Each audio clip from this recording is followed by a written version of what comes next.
वहीं दूसरी तरफ तमिलनाडु की राजनीति में थलापति विजय की पार्टी टीवीके ने राज्य में सरकार बनाने के लिए तीसरी बार राज्यपाल से मुलाकात की है। खंडित जनादेश के बीच विजय अब मैजिक नंबर के बेहद करीब पहुंच गए हैं और बस 2 कदम की दूरी पर हैं। सबसे पहले वो नंबर गेम देख लीजिए जहां पर पूरा पेंच फंसा हुआ है।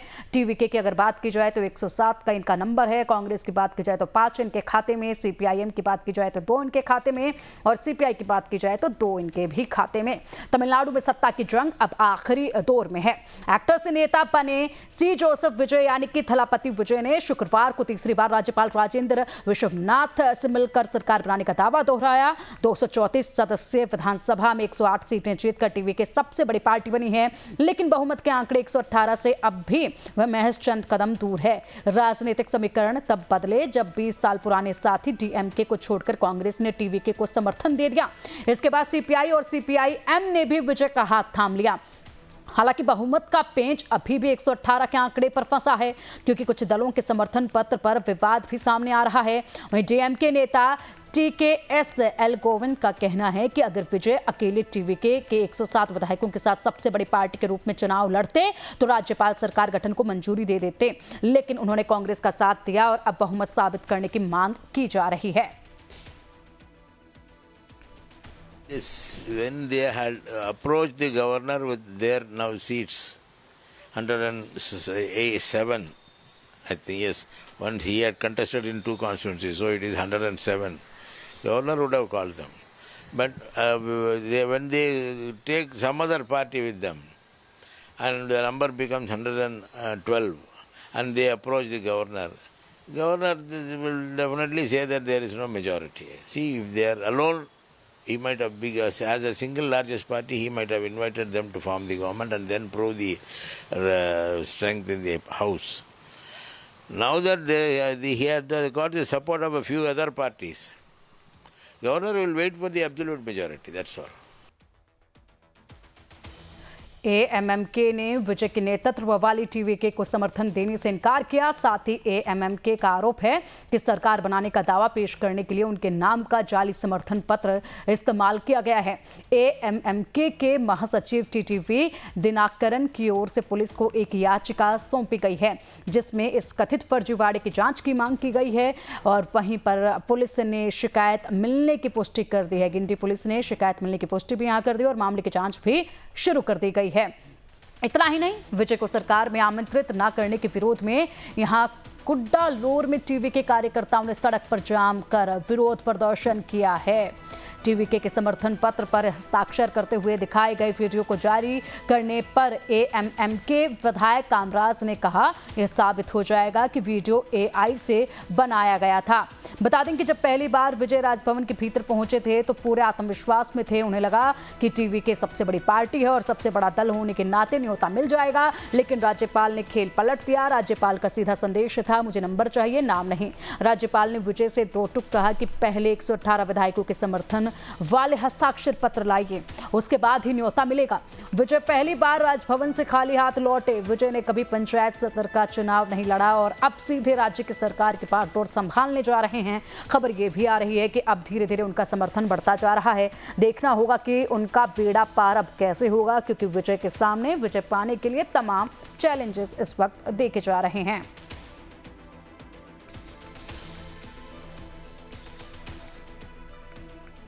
और चलिए अब इसी पर चर्चा के लिए हमारे साथ बीजेपी से नेता डॉक्टर नीतीश शर्मा जी जुड़ी हुई हैं। कांग्रेस से प्रवक्ता यश श्रीवास्तव हमारे साथ हैं और साथ ही हमारे साथ एक और ख़ास मेहमान इस वक्त वरिष्ठ पत्रकार श्री कृष्ण जी हमारे साथ जुड़े हुए हैं। यश श्रीवास्तव जी, केरल में क्या आज नाम पर मोहर लग जाएगी? क्योंकि दिल्ली में बैठक चल रही है केरलम को लेकर। देखिए, पश्चिम बंगाल में तो शपथ ग्रहण भी हो गया है, इतनी तेजी के साथ काम हुआ है। केरलम में अभी भी सस्पेंस बरकरार है, नाम ही फाइनल नहीं हो पा रहा है।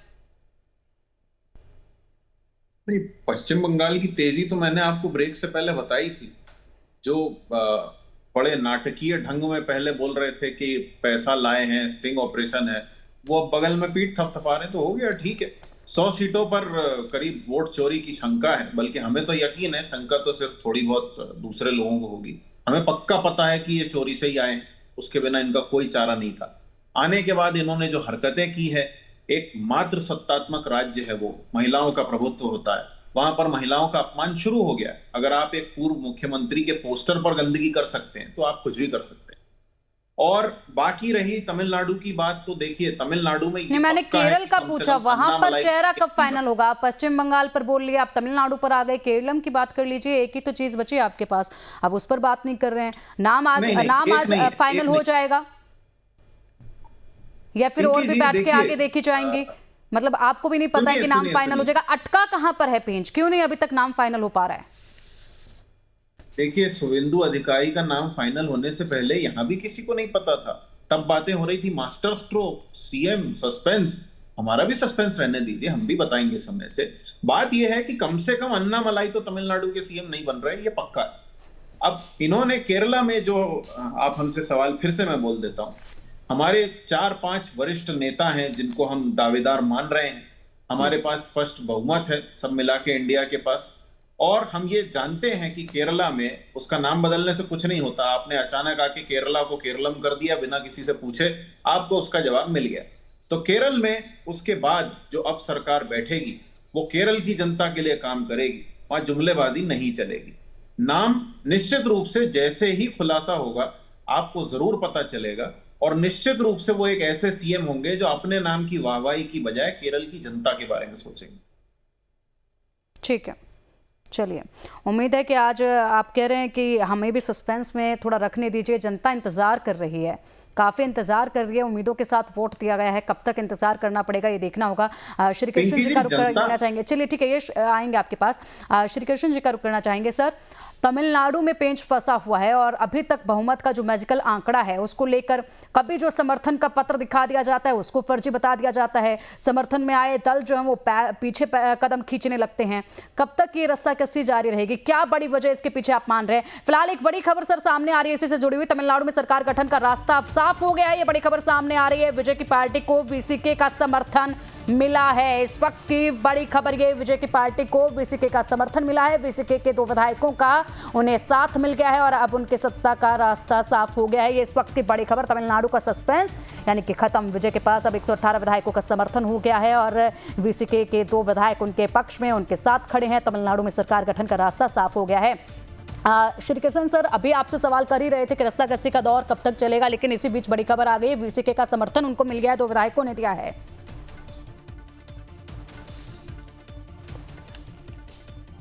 है क्योंकि एक तरह से कोई कम से कम स्थायी सरकार तो बनने में होने वाला है तमिलनाडु में, इतने सारे अटकलों के बाद।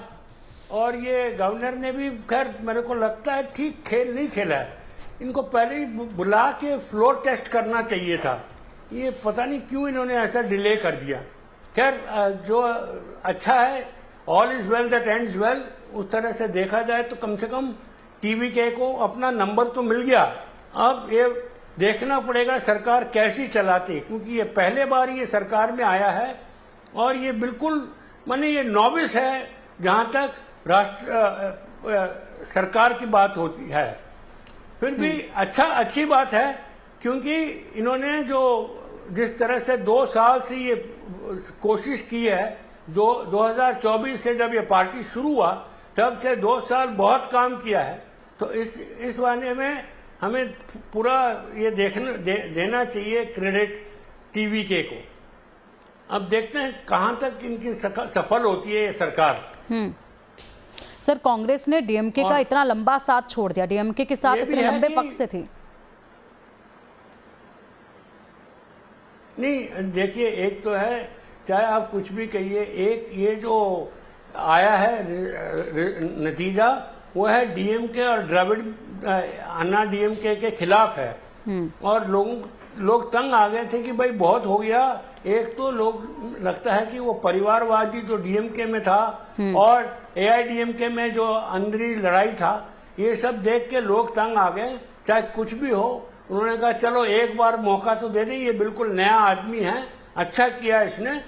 और आप एक और चीज देखिए, इसके जितने फिल्म हैं सभी हिट थे और सभी ऐसे बात इन्होंने लिया है जो आम लोग पे असर पड़ता है।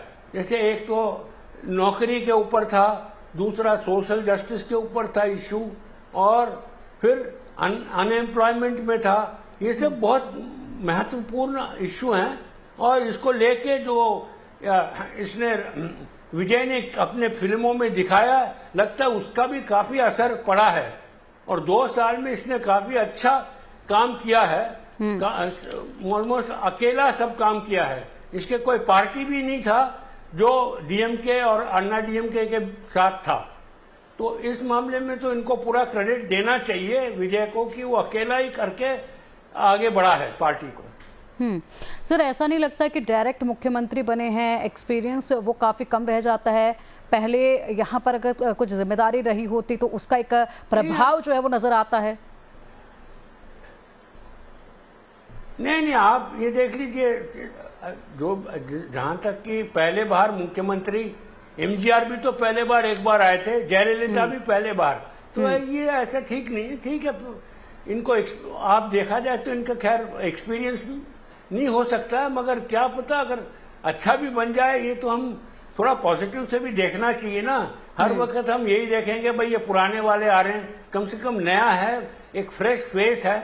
और लोग जो जेड जो है, जनरेशन जेड, वो इसी के साथ है, तो उसका सपोर्ट कहाँ तक चलेगा ये देखना पड़ेगा। क्योंकि एक देखना पड़ेगा कि ये जो जनरेशन जेड जो है वो जल्दी भी माने दुख हो सकती है, दुख हो सकते हैं कि अपना पूरा हुआ नहीं, जो हमारा इच्छा है वो पूरा नहीं हुआ है। जल्दी अगर इच्छा पूरा नहीं हुआ तो वो खिलाफ भी जा सकते हैं। तो ये सब चीज़ों को देख के विजय को बहुत ध्यान से चलना पड़ेगा आगे। तो राहें मुश्किल होंगे, बड़े ध्यान से जो है चलना पड़ेगा। नीतीश शर्मा जी, बताया जा रहा है कि राज्यपाल ने खेल किया और वो खेल बिल्कुल भी सही नहीं था। 3 बार विजय पहुंचते हैं, बार बार यहाँ पर इनविटेशन की वो मांग करते हैं, सरकार बनाने का दावा पेश करते हैं और फिर निराशा के साथ वापस लौट जाते हैं। क्या दिल्ली से सब कुछ हो रहा था? देखिए, अगर इतनी चीजें कंट्रोल में होती दिल्ली के, तो तमिलनाडु में अपना हम कहीं ना कहीं वर्चस्व भी दिखा पाते। ऐसा नहीं है। हाँ, मैं ये व्यक्तिगत रूप से समझती हूँ कि क्योंकि it is the largest winning party अभी, थलापति विजय, उनको बिफोर द फ्लोर, मेरे ख्याल से उनको, क्योंकि ये चीजें फ्लोर पे ही डिसाइड होती हैं, उनको सरकार बनाने के लिए अनुमति दे देनी चाहिए थी। लेकिन देर आए दुरुस्त है, उसके ऊपर वही वाली बात है सर की ऑल इट्स एंड्स वेल।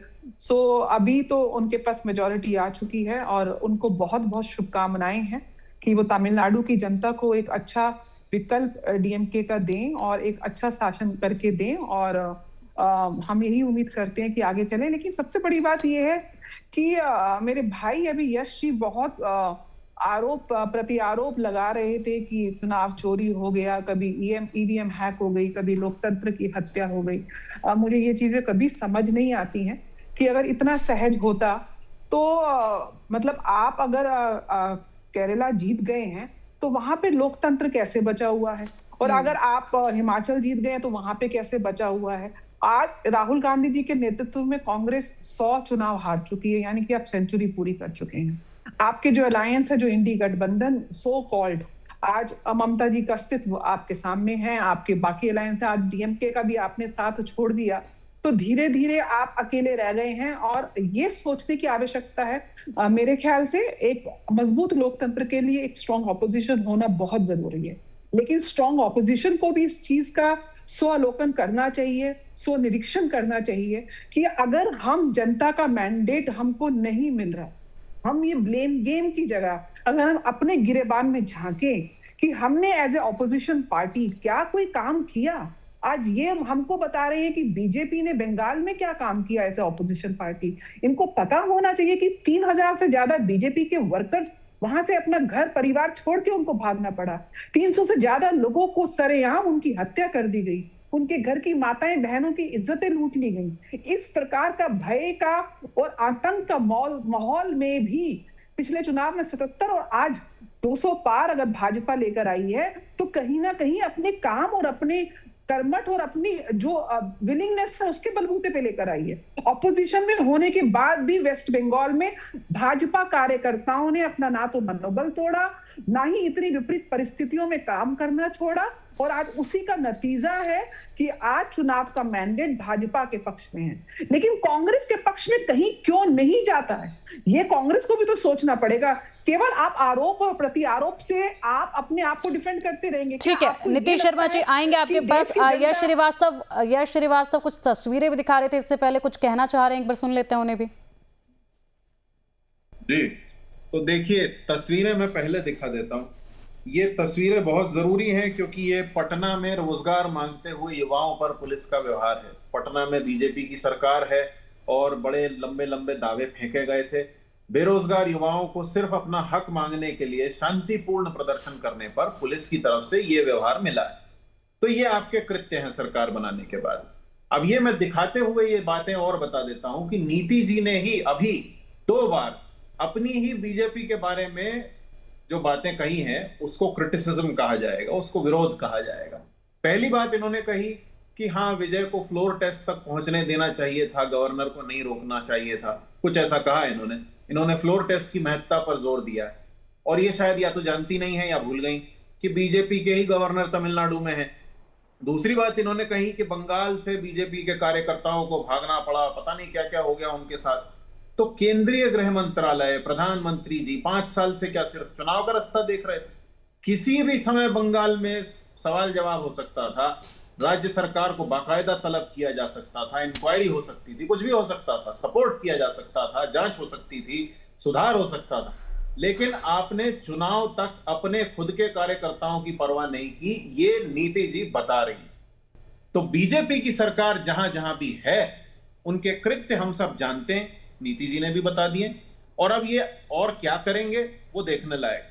सवाल ये है कि देश की जनता को अब इन पर विश्वास नहीं है। फिर भी सरकारें बनती जा रही हैं। घटनाएं लगातार जनता के बीच में आ चुकी हैं। वायनाड, पिंकी जी मुझे मेरी बात कहने दीजिए, केरला के बारे में ये सवाल कर रही थी, तो वायनाड लोकसभा सीट का डेटा लेकर अनुराग ठाकुर आए थे गोली मारने, खुद पे गोला मार बैठे। उन्होंने बताया कि 92,000 वोट चोरी हुए हैं।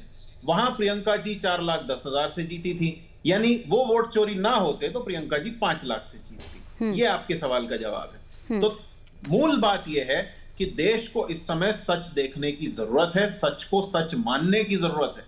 और अब इनका ये जुमला घड़ा जो है ये भरता जा रहा है। तमिलनाडु ने इनको जवाब दे दिया है, केरल ने ठीक है यश। इसी बीच नीतीश शर्मा जी से एक सवाल मेरा, समय बहुत कम है यश, नीतीश शर्मा जी से एक सवाल मेरा।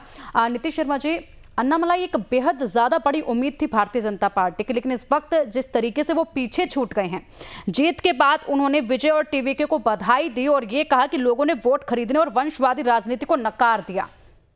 जब टीवीके जीती तो उन्होंने ये बड़ा बयान देते हुए बधाई भी दी।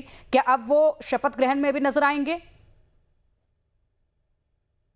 जी बिल्कुल। देखिए तमिलनाडु साउथ में अभी मैं खुद बोल रही हूँ, बहुत काम करने की आवश्यकता है और काम हो रहा है। धीरे धीरे अपनी पकड़ वहां पे मजबूत बन रही है। हम बंगाल में भी नहीं दिखते थे, वहां पे आज हम मेजॉरिटी में हैं। हम बाकी स्टेट्स में भी हमारी वीक थी, हम आज आपको भगवा दिख रहा है कि देश के किन राज्यों में, चाहे राजस्थान, छत्तीसगढ़, मध्य प्रदेश, आप दिल्ली, आप जहां पे देखिए, मेरे को तो हैरानी। नीतीश शर्मा जी, अन्नामलाई अगर कल शपथ ग्रहण में नजर आ जाते हैं बधाई देने के बाद, तो इसे क्या समझा जाए? देखिए पॉलिटिकल सिनेरियो में कोई परमानेंट दोस्त और कोई परमानेंट दुश्मन नहीं होता, ये हम सबको समझने की आवश्यकता है, सबसे पहली बात। दूसरी चीज, लड़ाई आइडियोलॉजी की होती है। और तीसरी चीज, ये एक व्यक्ति का पर्सनल डिसीजन होता है, उसको कहाँ स्टैंड लेना है। अगर कल सुवेंदु अधिकारी टीएमसी के साथ काम कर रहे थे, ममता जी के राइट हैंड थे, तो वहां पे उनके कुशासन के अंतर्गत उनको लगा कि मैं गलत जगह हूं, उन्होंने अपनी सही जगह चुनी। आज मेरे लिए सवाल, मैं यश जी ने जो काला चश्मा पहना हुआ है वो सच्चाई की बात कर रही है, खुद सच्चाई देख नहीं पा रही है कि कितने राज्यों से ये 0 अंक में आउट हो जाते हैं और उसके बाद अभी भी ये सोच रहे हैं कि जनता ने आंखों में काला चश्मा पहन रखा है। मुझे लगता है इनको अपने स्व निरीक्षण करने की इतनी आवश्यकता है। और ये जो बार बार वीडियोस दिखा रहे हैं, ऐसे 1000 वीडियोस जस्ट मैं आपको दिखा सकती हूँ जहां आपके बयान आपके मुंह पे उल्टे पड़ते हैं। दिखाइए, 1000 हजारों वीडियो मैं तो दिखा रहा हूं, आप क्यों नहीं दिखा पा रही? किस प्रकार से दिखाइए ना, लाइव मैं टीवी है ये, दिखाइए। चलिए, ठीक है। अरे दिखाइए नीति जी, ठीक है। नीति जी दिखाइए। मैं आपकी तरह जनता की, अब लोग जनता को मैं उसको चलिए, respect करती हूँ ठीक है। mandate की। यश, मैं नीति जी, आपकी तरह समय की जनता के बहुत ऊपर पाबंदी है, इस नहीं चर्चा को उठाती। मुझे यहीं पर विराम देना होगा आप सभी का। कृष्ण सर, आपका भी बहुत बहुत शुक्रिया लाइव टाइम्स के साथ जुड़ने के लिए, महत्वपूर्ण विचार अपने साझा करने के लिए बहुत शुक्रिया आप सभी का।